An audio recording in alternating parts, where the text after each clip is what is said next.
Labas rytas. Vienas langelis, tapas kraunasi, kitas langelis. Nu ir ką manot, ką turim už langelio, publika? Ką turim?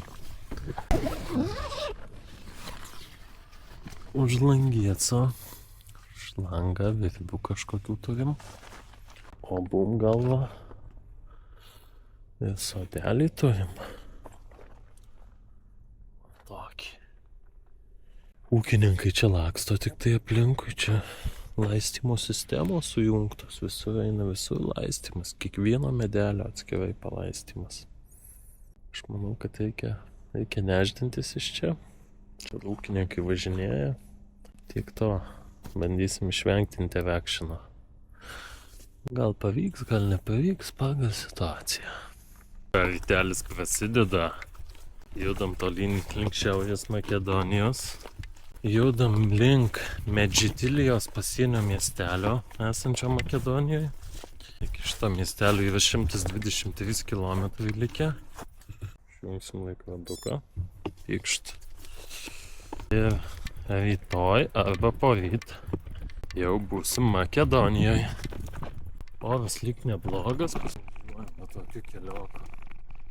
Turėtume užšokti normalesnį kelią. Hello!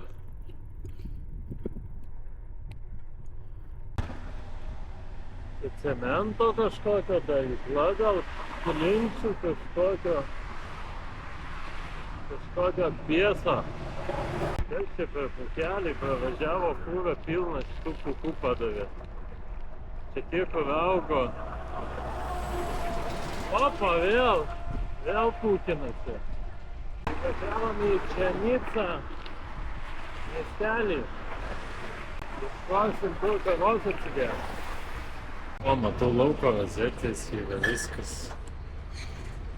O čia super. Dabar jedam toliau. Link Makedonijos. Graikai Makedonijos nepripažįsta. Graikai tiesiog sako Skopje. Ne Makedonija, o Skopje. Skopje yra sostinė Makedonijos. Aš galvoju, kodėl klausia, kur važiuosiu. Aš sakau, norit Makedonijoje, jie mane vis taiso. Skopje. Saulutė šviečia. Visa kita. Labai liuks. O, matau ir lidliukas prieš akis. 10 kilų turim.